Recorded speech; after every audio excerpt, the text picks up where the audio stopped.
The morning my son left the country forever, his assistant called me before his plane even touched the ground. She sounded terrified, like someone standing too close to a fire. She said softly, "Mrs. Renford, I'm sorry, but if I wait longer, there might be nothing left for you to protect anymore." And right there, before I even answered properly, something inside me already knew the truth wasn't small. Because when the warning comes from the assistant, not from your own son, something is already deeply broken. Tell me something honestly before we continue this story. Where are you watching this from right now?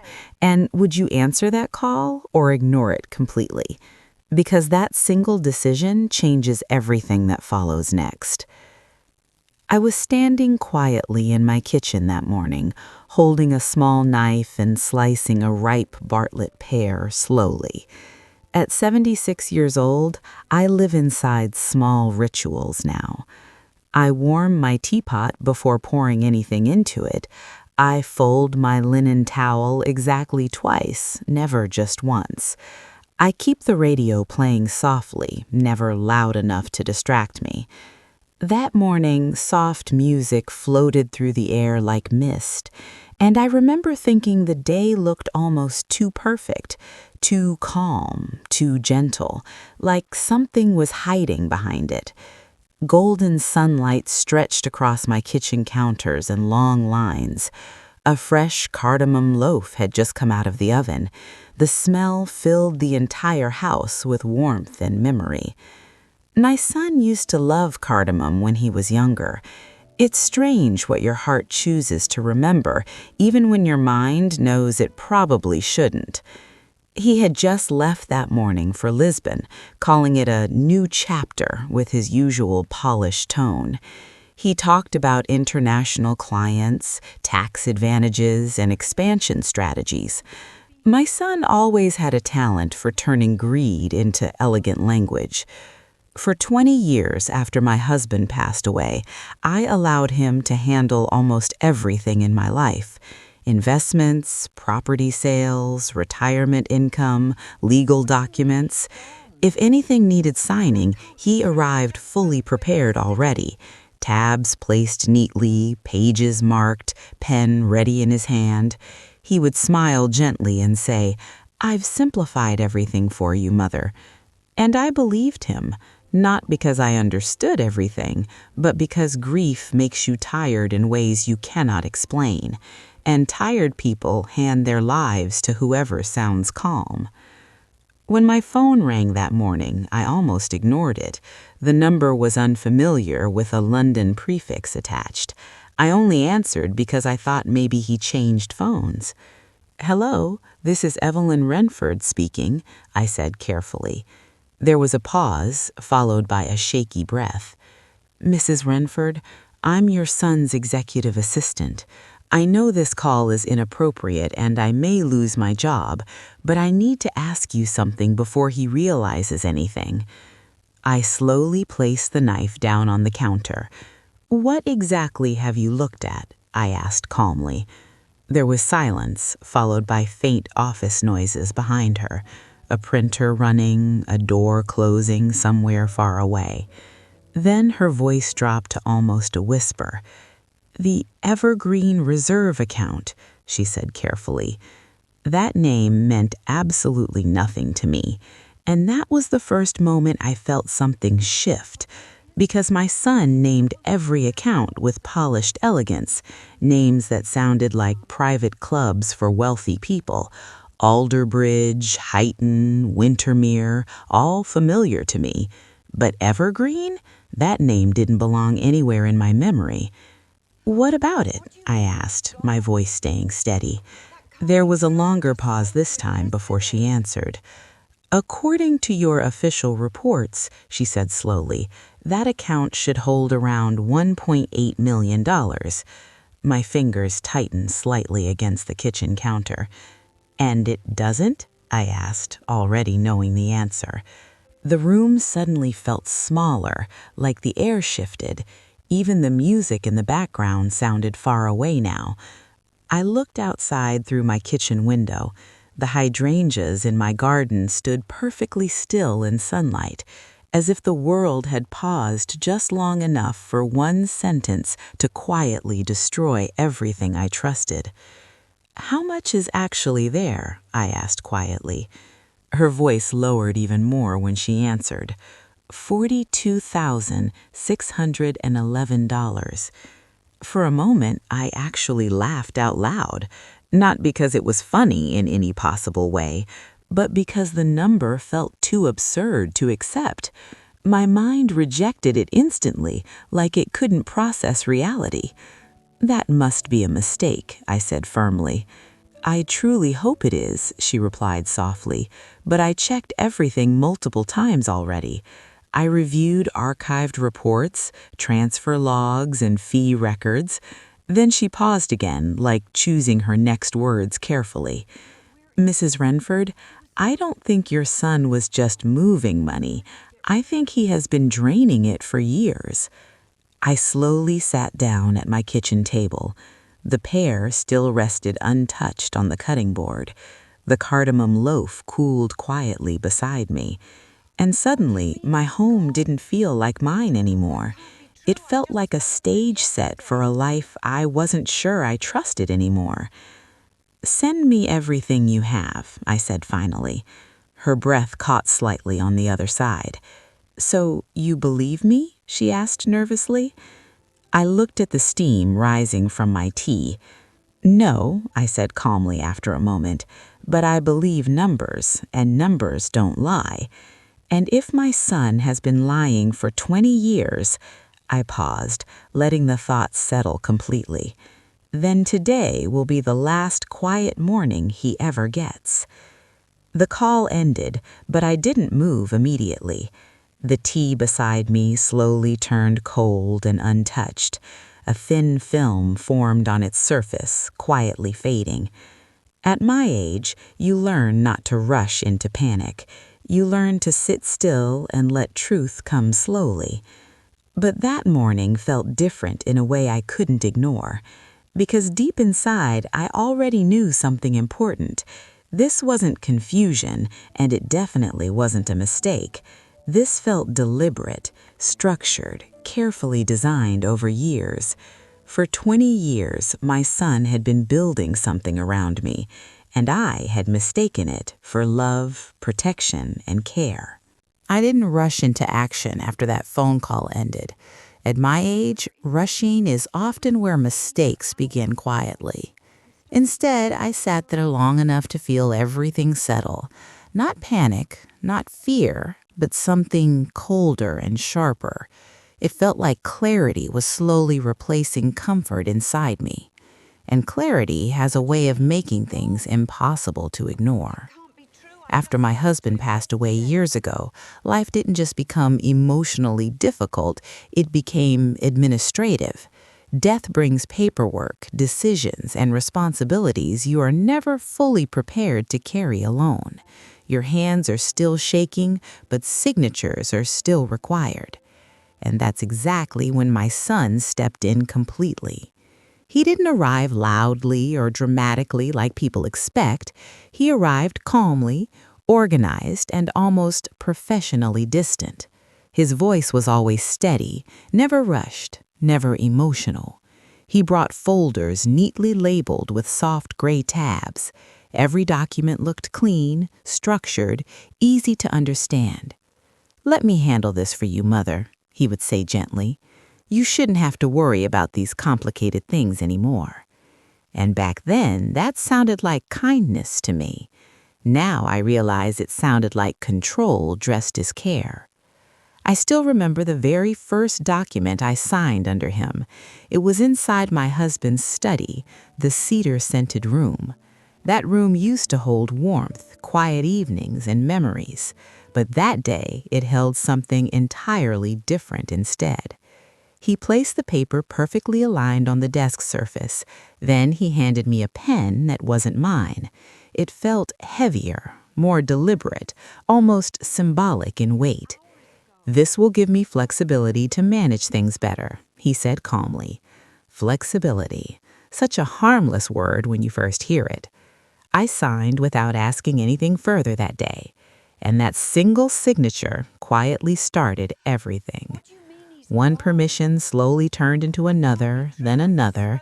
Each step sounded logical, responsible, and carefully explained. A restructuring here to reduce tax exposure significantly. A consolidation there to simplify overall financial oversight. Every change came wrapped in calm reasoning and reassurance, and every signature felt like a small burden being lifted. But what I didn't realize at that time was simple. Relief can sometimes be the beginning of losing control. Of course, I still received reports regularly from him. Beautiful reports printed on expensive cream-colored paper, numbers arranged neatly with reassuring upward growth curves. Everything looked stable, safe, and professionally managed. He would sit across from me during tea and explain everything. "You are in a very strong position financially," he would say. "Conservative, but stable and well-protected overall." And I believed him completely without questioning anything deeply, not because I understood every number presented in front of me, but because I trusted the voice explaining them calmly. And that's the most dangerous thing about trust. It doesn't require proof, it quietly replaces it. Eventually, I stood up and walked toward my hallway closet, not the one where he kept his organized folders for me, but the one where I kept my own personal records. Old documents, tax returns, property sale agreements, insurance letters. Things I insisted on keeping even when he discouraged it. He always said everything important was stored digitally now, but something in me never fully agreed with that idea, so I kept my own records anyway, quietly and consistently. The box I pulled out smelled faintly like dust and lavender. I carried it carefully back to the kitchen table, then I began opening each folder one by one. My movements were slow, precise, and completely controlled. This wasn't panic or fear driving me anymore. This was something much structured than that. This was inventory, and I needed the truth. I found the file from my husband's workshop sale first. That was something I remembered very clearly from years ago. It had been one of the largest financial transactions in my life. My husband had insisted we reinvest most of it immediately. "Idle money loses value quickly over time," he explained confidently, and I had trusted him completely at that moment. The original number from that sale was still clear in my mind. Some things never leave your memory no matter how much time passes. I compared the original statement with his later reports. At first glance, everything seemed almost perfectly aligned. But then I looked again, this time more carefully. The numbers didn't match exactly the way they should have, not dramatically enough to cause immediate alarm or suspicion, but just enough to feel slightly off in a quiet way. So I pulled out another file, then another, slowly. Dates, transfers, percentages, small adjustments across documents. Individually, they seemed reasonable and easy to explain away, but together they began forming something entirely different. A pattern, subtle, patient, and intentionally hidden. Every small shift leaned in the same direction consistently, and that direction was always away from me. By the time I reached the bottom of the box, my house didn't feel the same as it did before. It wasn't unsafe or unfamiliar, but it felt revealed, like the walls had been watching everything for years, and now finally they were ready to tell the truth. My phone lit up suddenly on the table. A message from my son appeared on the screen instantly. "Landed safely, busy schedule ahead, don't worry about anything. I've structured everything so you're completely secure."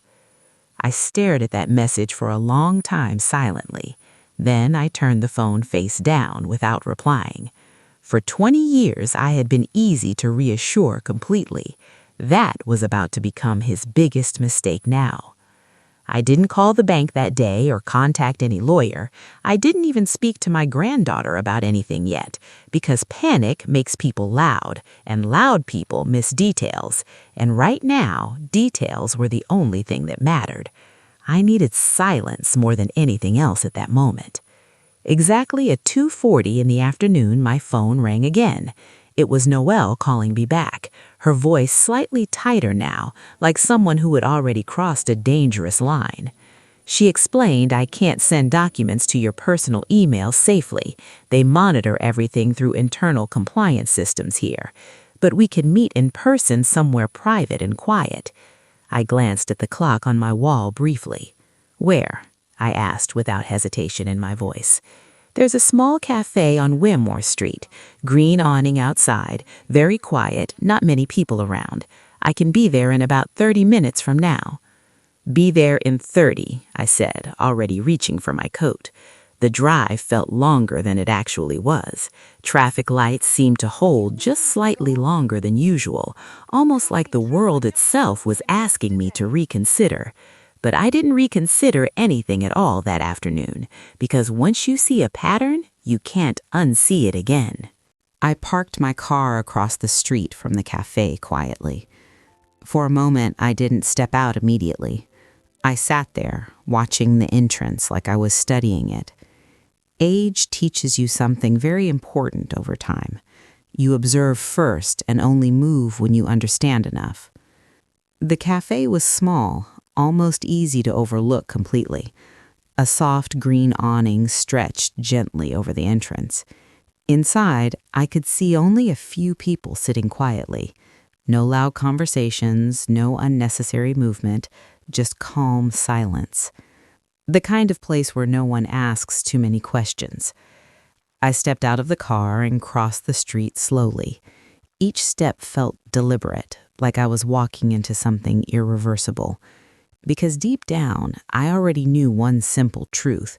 Once I heard everything she had to say, there would be no going back to ignorance again. She was already inside when I entered the cafe. I recognized her immediately without needing confirmation. She looked younger than I expected, maybe late 20s. Her dark hair was tied tightly, almost too carefully. Her posture was stiff, like she was holding tension physically. And her eyes, they hadn't yet learned how to hide fear. She stood up quickly when she saw me approaching. Her chair moved slightly, almost falling behind her. "Mrs. Remford," she said nervously, trying to stay composed.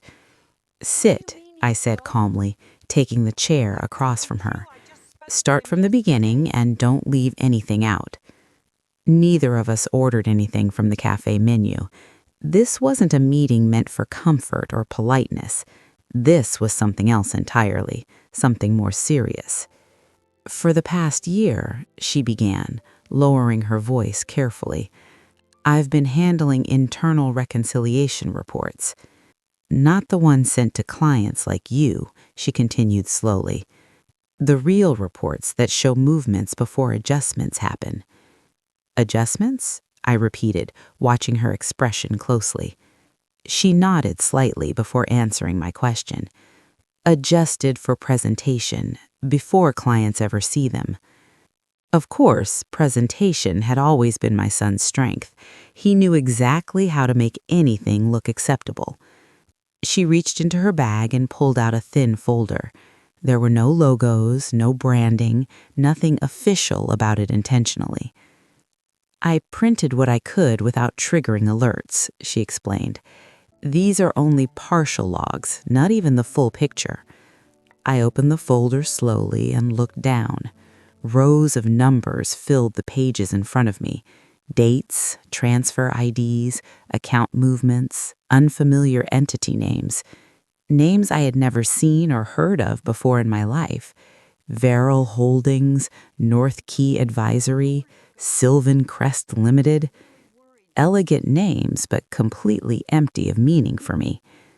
"Look at the sequence carefully," she said, leaning forward slightly. Her finger pointed to a specific section on the page. "Funds move from your main portfolio to Evergreen first. Then, within 48 hours, they move again quickly. Through these external entities that aren't declared anywhere. And after that, they disappear into pooled structures." "Disappear?" I asked, my voice staying calm but firm. They get absorbed into complex financial structures. By the time reports are generated for you later, everything looks stable and properly accounted for. Meaning fabricated? I asked, holding her gaze steadily. She hesitated for just a moment before answering carefully. Curated, she said softly, choosing her words very precisely. I traced one of the transfer lines with my finger slowly. The date felt familiar in a way I couldn't ignore. Then it clicked inside my mind suddenly and clearly. This transfer happened right after my husband's workshop sale. That was one of the largest inflows you ever had, she said quietly. And he moved it, not all at once, but gradually, in layers designed to avoid raising any suspicion at all. Of course he did it that way. My son had never been impulsive or careless in anything. Even as a child, he never grabbed things suddenly. He arranged, calculated, and waited patiently every time. I turned the page and saw something else troubling. Fee structures, percentages, small deductions across transactions. Individually, each one looked reasonable and justifiable, but together they formed something entirely different, a system designed to extract without being noticed clearly. How long has this been happening? I asked finally. She hesitated before answering that question directly. At least 7 years within this current structure, she said quietly, but possibly longer under different frameworks before this. 7 years of sitting across from my own son? 7 years of trusting his calm voice and explanations completely. 7 years of believing numbers that were never truly mine.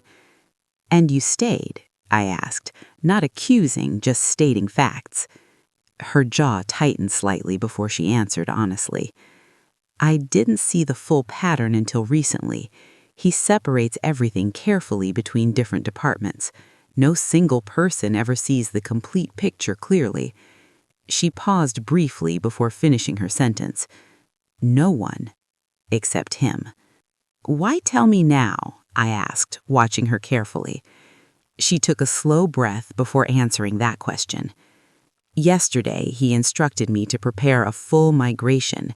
Your remaining liquid assets are being moved to another jurisdiction. Once that happens, tracing anything becomes significantly harder. Lisbon, a fresh chapter, just like he called it. Now the meaning behind those words felt completely different. I closed the folder slowly and placed my hand over it. Around us, people were quietly enjoying their normal lives, spoons touching cups, soft conversations, the smell of coffee. Everything ordinary continued even while my reality shifted entirely. How much is left? I asked finally. She didn't answer immediately this time either. Then she looked at me and spoke quietly. Less than you think, but more than he expects you to notice. That was enough for me to understand everything clearly. Not just what he had done, but how he thought. From this moment forward, everything changed completely. You will not warn me again, I said calmly but firmly. You will document everything carefully and remember details, and when the time comes, you will tell the truth. Her eyes widened slightly at my response. You're not going to confront him directly? She asked. I allowed myself a very small, controlled smile then. No, I said quietly, standing up from my chair. I am not going to confront him yet. I'm going to understand him completely first. I left the cafe and stepped back into the afternoon light. For the first time in years, I wasn't reacting anymore. I was studying my own son like a problem to solve. By the next morning, I was already awake before sunrise. Not because I couldn't sleep, but because something had changed. There was no confusion left inside me anymore, only clarity, and clarity doesn't let you stay still. I dressed simply, nothing dramatic or attention-seeking. A charcoal coat with clean lines and deep pockets, a silk scarf my husband once brought from Florence years ago.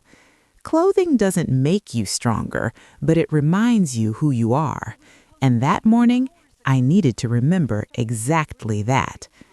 The bank opened officially at 9 o'clock sharp. I arrived there quietly at exactly 8:35. Old habits stay with you longer than most people realize. If you want control, you arrive before everything begins. The glass doors reflected my image back toward me, a 76-year-old woman standing completely still and steady. But something in my eyes looked different than before. For the first time in years, I wasn't seeking reassurance. I was looking for confirmation of what I already knew. Inside, everything felt familiar and almost unchanged. Polished floors, quiet voices, soft scent of coffee nearby. The same environment where I had trusted everything blindly. And now, the same place where that trust would end. "Mrs. Renford, you're early today," the receptionist said politely. "I prefer it that way," I replied without unnecessary explanation. Within minutes, I was seated in a private office quietly. Across from me sat Harold Whitaker, my senior account manager. Harold had known me long before my son took control. He was careful, precise, and the type who reads everything twice. The kind of man who notices what others ignore completely. "I understand you requested an urgent financial review," he said calmly. "I did," I replied, placing Noel's folder gently on his desk. "But before you say anything reassuring, read this carefully." He opened the folder and began going through the pages. I didn't watch the documents, I watched his face instead, because people reveal truth faster than paperwork ever does. At first, there was nothing unusual in his expression, professional neutrality, the kind practiced over many years. Then, slowly, something shifted almost imperceptibly, a slight tightening near his mouth, a pause too long. His fingers stopped turning pages for just a moment. "Where did you get this?" he asked quietly. "That is not your first concern right now," I replied calmly. He continued reading, but this time much more carefully. Slower movements, more attention, deeper focus on details. When he reached the transfer sequences, he leaned back. He exhaled slowly through his nose before speaking again. "These do not match your official client summaries," he said. "I'm aware," I replied without hesitation or emotion. "These entities listed here are not declared anywhere." He added, "I'm aware of that as well," I said, holding his gaze. Silence settled between us, heavy but completely controlled. Finally, he looked directly at me, not the documents anymore.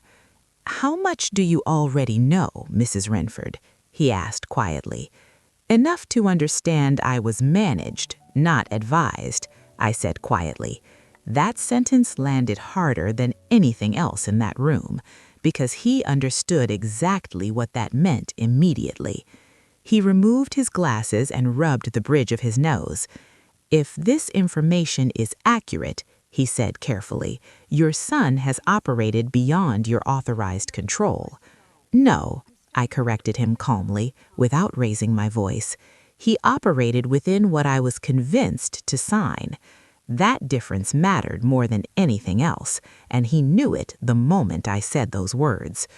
"We need to secure your position immediately," he said firmly. "Yes," I replied, "that is exactly what we are going to do." He turned toward his computer and began working quickly. "First, we restrict all outgoing transfers from your accounts.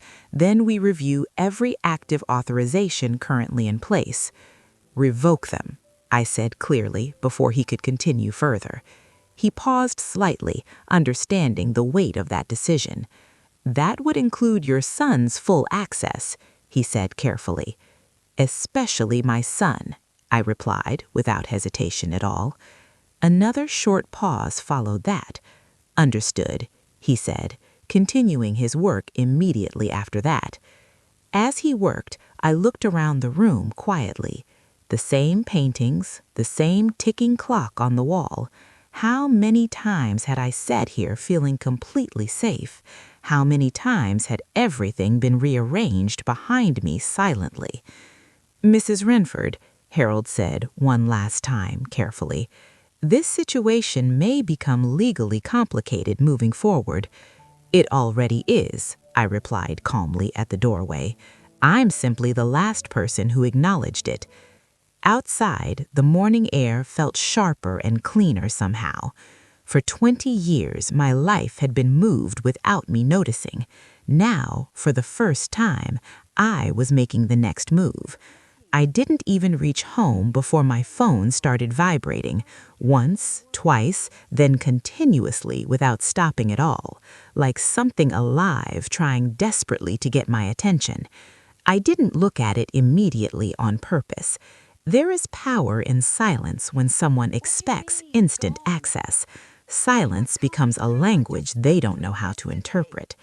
By the time I reached home and entered my kitchen, there were already 9 missed calls waiting for me. All of them were from my son. I placed my keys down calmly and followed my routine. Kettle on, water heating, teacup ready on the table. The same actions as yesterday, but now fully intentional. Not automatic, not unconscious, completely deliberate now. The phone lit up again with another incoming message. "Mother, call me immediately," his message read sharply. No greeting, no warmth, only instruction and urgency. I almost smiled when I read those words quietly, because something had already shifted between us completely. Another message arrived seconds later without delay. "There seems to be an issue with the accounts," he wrote. "I assume it's some simple administrative error. I'll handle everything." Of course, he framed it as a simple mistake immediately. Control the narrative first, then control the outcome later. That was always his method of handling situations. I took a slow sip of tea before replying to him. "I am aware of the situation, Damien," I typed calmly. The typing dots appeared almost instantly on my screen. "Then you understand there is no need for concern," he replied. "These systems sometimes flag irregularities during transitions. I'll resolve everything from here personally." From there, from Lisbon, from a distance he controlled. I typed my next message slower and more carefully. "No," I wrote simply, "you will not handle this anymore." The typing bots appeared, disappeared, then appeared again. "I don't think you understand what you are interfering with here," he replied. There it was, not concern, not confusion, but irritation. The phone rang immediately after that message arrived. This time, I answered it without hesitation at all. "Mother," his voice came through, tight but controlled. "What exactly have you done?" I asked directly. "I corrected an oversight," I replied calmly without emotion. "You've frozen active financial structures," he said sharply. "Do you understand the complications this creates now?" "I imagine the kind that require explanation," I answered evenly. There was a pause, followed by a softer tone suddenly, the voice he always used when he wanted compliance again. "You are reacting based on incomplete information," he said gently. "If someone has been speaking to you—" "They have," I interrupted him before he could continue further. Silence. "Who?" he asked, his voice shifting slightly now. "That does not concern you," I replied calmly. I could hear it then, something small but important. Not panic yet, but uncertainty entering his calculations. "Mother," he said slowly, choosing his words carefully now, "there are processes you don't fully understand here. There are obligations, structures, complexities you cannot see, and money that no longer belongs where you told me it was." I interrupted him again before he could finish explaining. Another silence followed, longer and heavier this time. When he spoke again, the softness was completely gone now. "You are making a serious mistake," he said firmly. I looked down at my hands resting on the table. They were completely steady, not shaking anymore. No, I said quietly, before ending the call completely. The line went silent immediately after that sentence ended. I did not wait for my son to return before making my next move. Waiting had been my habit for years, and it cost me everything. This time, I moved forward without asking anyone for permission.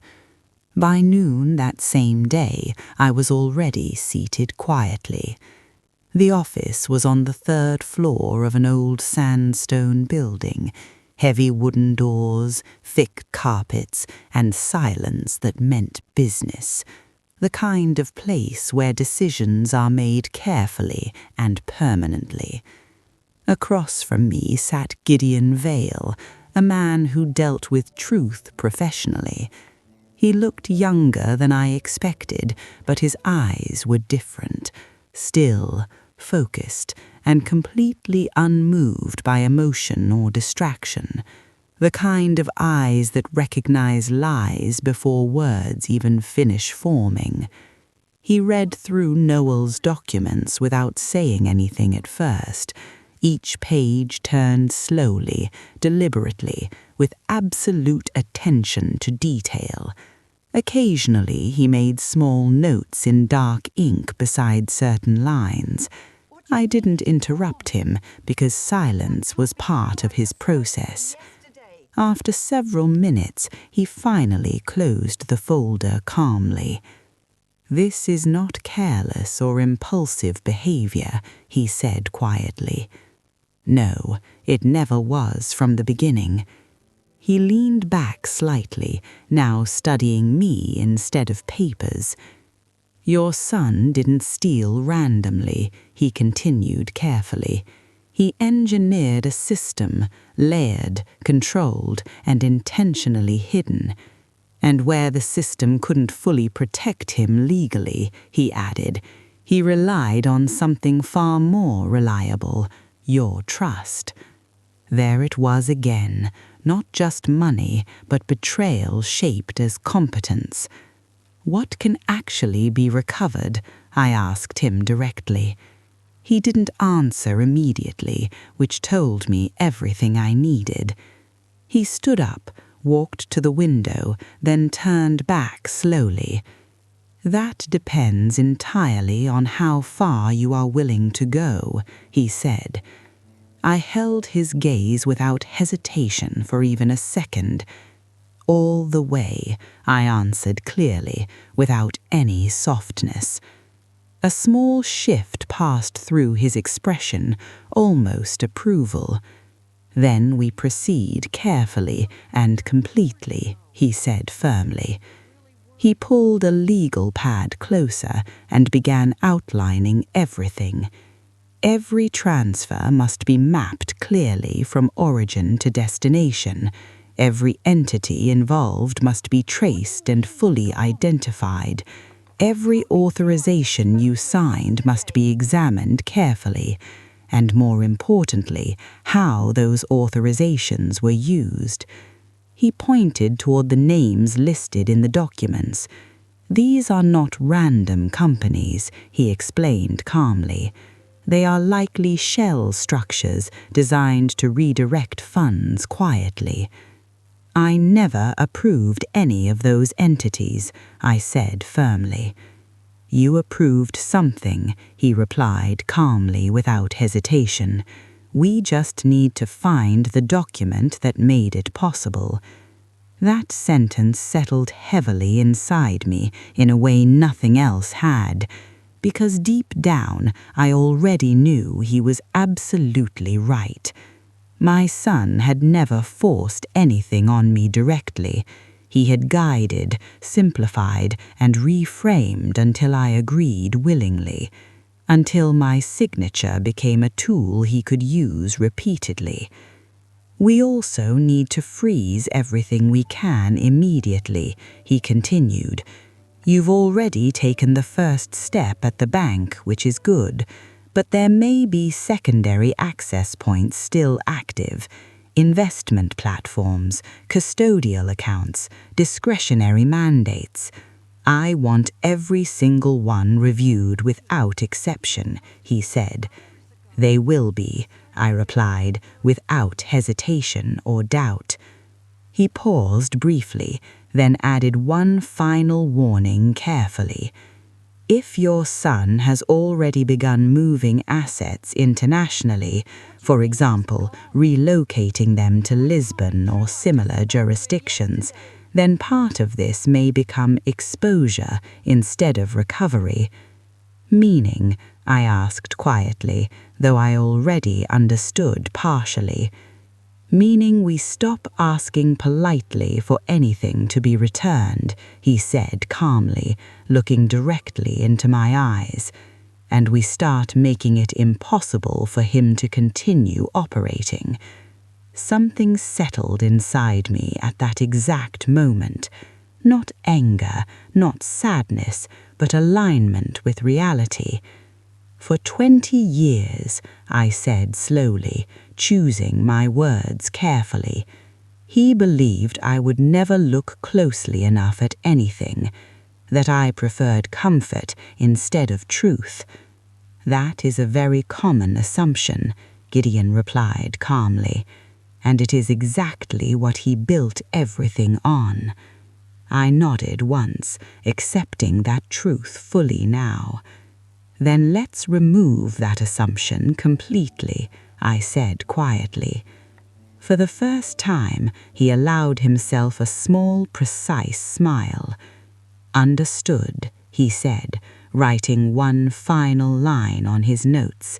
Full trace and exposure strategy. From that moment forward, everything became structured and deliberate.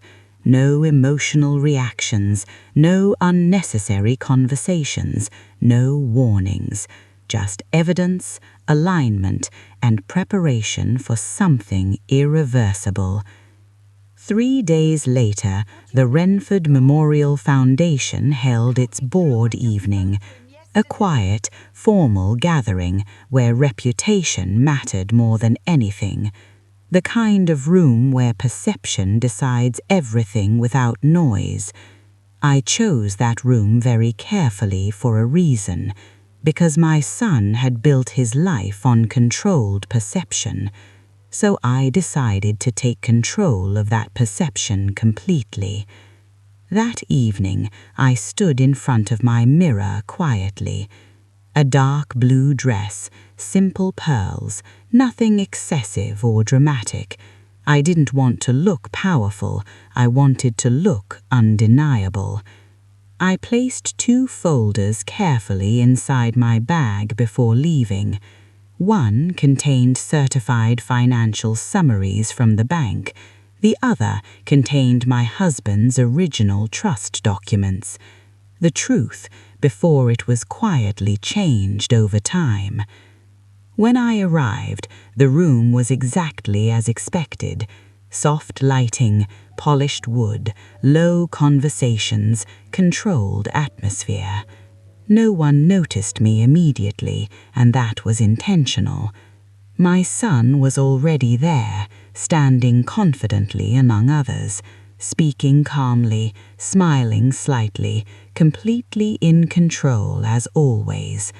For a moment, I simply observed him from a distance. 20 years of performance, and tonight it would end. I didn't walk towards him directly at first. I walked towards the central table where documents were reviewed, because that was where truth mattered more than charm. Slowly, people began noticing me entering the space. Recognition moved quietly across the room, then fully settled. "Mrs. Renford," someone said, standing slightly from their chair. My son turned then, sensing the shift before seeing me, and for the first time in years he hesitated. I gave him a small nod, nothing more than acknowledgement. "Damien," I said calmly, without emotion in my voice. "Mother," he replied, but the word felt different now. I placed my bag on the table and opened it slowly. "I apologize for the interruption, but there are financial matters that require clarification tonight." That word, clarification, changed the entire atmosphere instantly, because in rooms like that, clarity is far more dangerous than accusation. "This is not the appropriate setting," my son said sharply. "It is exactly the appropriate setting," I replied calmly, "because these funds are tied directly to this foundation." No one stopped me, and that told me everything already. I placed the documents on the table carefully, side by side, certified summaries, original trust documents, and extracted transaction logs. No dramatic explanation, no emotional speech, just facts. One by one, people began reading the documents silently. No raised voices, no